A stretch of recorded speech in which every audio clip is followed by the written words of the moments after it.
ध्यान भटकाने के लिए इस तरीके से 5820 करोड़ रुपए से ध्यान भटकाने के लिए यहाँ पर शहादत के बाद मुठभेड़ चल रही हो कश्मीर में, नरेंद्र मोदी अपने ऊपर पुष्प वर्षा करा रहे हो। इस तरीके से पुलवामा में छत बीते 100 पड़े थे जवानों के। हाँ, तो राज्यपाल रहे सत्यपाल मलिक ने भी सवाल उठाया। मैंने भी 2019 में बहुत शिद्दत के साथ ये सवाल उठाया था।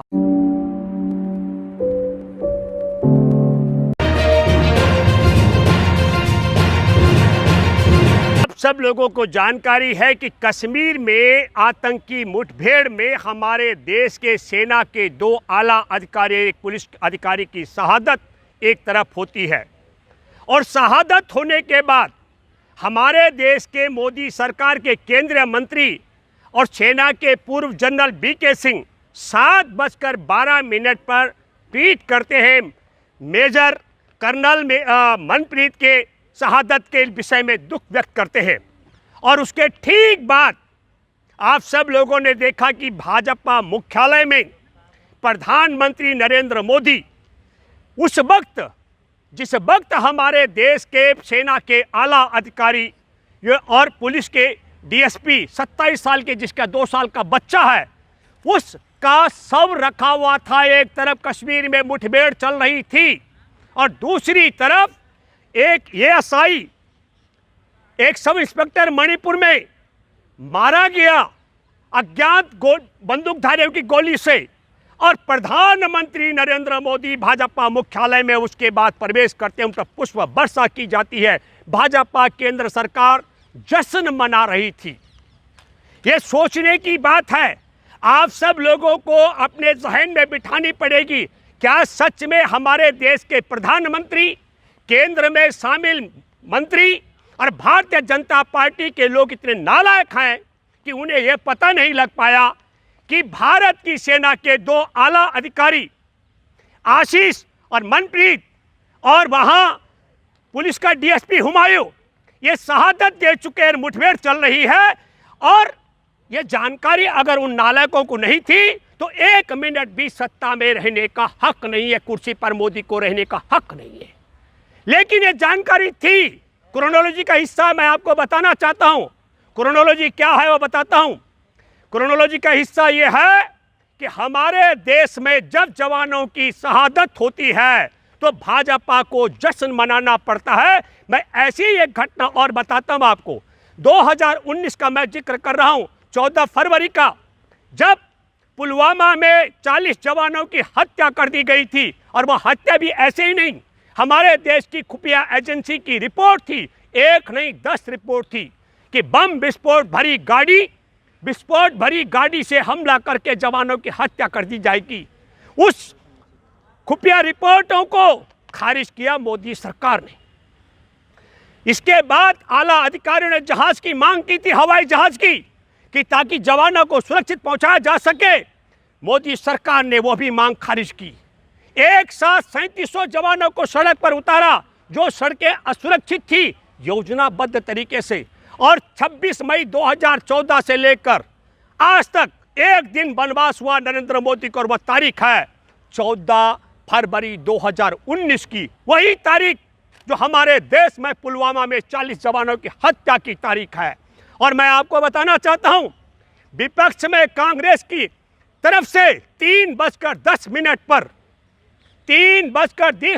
पर दुख प्रकट किया गया था पुलवामा में 40 जवानों की हत्या के विषय में। लेकिन प्रधानमंत्री नरेंद्र मोदी ने कार्बेट पार्क में जो डिस्कवरी की शूटिंग चल रही थी उसको बंद नहीं किया। हाँ, भाजपा की रुद्रपुर में चुनाव के लिए, उत्तराखंड का जिक्र कर रहा हूं, चुनावी सभा में भाषण देना था मोदी ने। नरेंद्र मोदी, क्योंकि डिस्कवरी की शूटिंग का मामला था और मौसम खराब था, नरेंद्र मोदी ने भाषण दिया मोबाइल पर।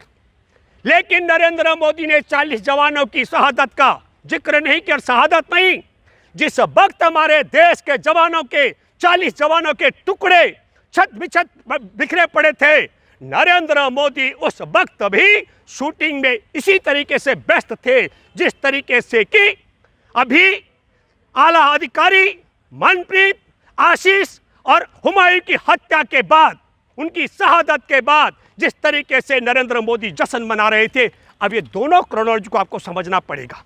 मैं आपको बताना चाहता हूं, दिल्ली में देश के अंदर बजट में 990 करोड़ रुपए का प्रावधान किया गया था G20 के आयोजन में, और उस पर जो खर्च किया गया है वह खर्चा 5820 करोड़ रुपए ज्यादा किया गया। और जैसे विपक्ष ने इस घोटाले को उठाने की बात की, मैं आपको बताना चाहता हूं, नासीर जुनैद के हत्यारों को तत्काल, जो मोनू मानेसर कई महीनों से पकड़ में नहीं आ रहा था, उसको गिरफ्तार करवा कर क्रोनोलॉजी को चेंज करने का काम किया गया। इससे पहले मैं आपको बताना चाहता हूं, OCCRP, ऑर्गेनाइज क्राइम और करप्शन एंड रिपोर्टिंग प्रोजेक्ट, जिसमें देश और दुनिया भर के पत्रकार स्वतंत्र रूप में उनकी रिपोर्ट है कि भारत के 83 अरब रुपए नरेंद्र मोदी के साथ मिलकर के अदानी ने विदेशों में भेजे, और विदेशों से शेल कंपनी के माध्यम से वही पैसा वापस आया, और उस पैसे से नरेंद्र मोदी की सहमति से, नरेंद्र मोदी की मिली भगत से अडानी के शेयरों में इजाफा कर दिया गया। और जैसे ही 31 तारीख को 11:40 पर राहुल गांधी प्रेस कॉन्फ्रेंस करने वाले इस मुद्दे पर, क्रोनोलॉजी का हिस्सा समझिए, पहले श्वेत मिश्रा NDTV के पत्रकार से कहा गया कि तुम वहां जाकर के हंगामा करना, और जब उसने हंगामा करने से मना कर दिया तो संसदीय मंत्री कार्य मंत्री प्रहलाद जोशी से कहा गया तत्काल बिना किसी के आनन फानन में नए संसद सत्र का आप ट्वीट कर दीजिए, क्रोनोलॉजी को बदली करने के लिए, ध्यान भटकाने के लिए।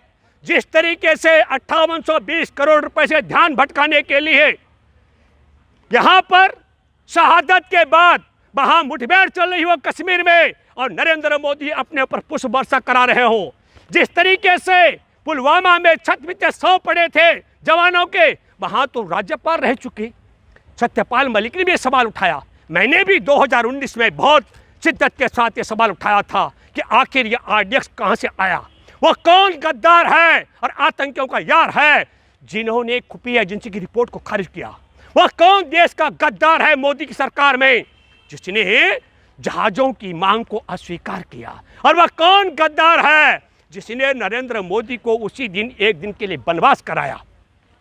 मैं अपील करता हूं, और यही नहीं, जैसे नए चुनाव सत्र की बात आई, फिर एक नया विवाद खड़ा हो गया। नया विवाद क्या खड़ा कर दिया गया आपको मालूम होगा, हमारे देश में सुभाष चंद्र GTV के मालिक, उस पर यस बैंक 65,000 करोड़ की जगह 6500 करोड़ की जगह 5,000 करोड़ रुपए का कर्जा माफ कर देता है। ध्यान भटकाने के लिए, विषय को भटकाने के लिए, हिंदू धर्म की बजाय सनातन धर्म की बात करने के लिए मोहन भागवत इस देश का औचित्य खारिज करता है। करोड़ों मुसलमान, सिख, ईसाई, बौद्ध, जैन, पारसियों का कहता सब देश में हिंदू हैं, और हिंदुओं से कहता तुम हिंदू नहीं हो, तुम तो सनातनी हो। और एक देश और एक चुनाव की बात की जाती है, और एक देश और एक चुनाव में किसको रखते हैं सदस्य हरीश साल्वे को, जिसने 3 शादी कर दी। ये देश में ढोल पीटता है। ये मैंने बार बार कहा, हमारे देश में ये नरेंद्र मोदी जमूरा किसका है, ये किसका पढ़ा लिखा हुआ पढ़ता है। जिस वक्त नरेंद्र मोदी अभी गाल बजा रहे थे मध्य प्रदेश में, बहुत दुख और अफसोस की बात है, बिहार में एक नाव डूब गई जिसमें 16-17 बच्चे लापता थे। ईश्वर खुदा रब गौर से दुआ करता हूं कि वो सुरक्षित आ पाए।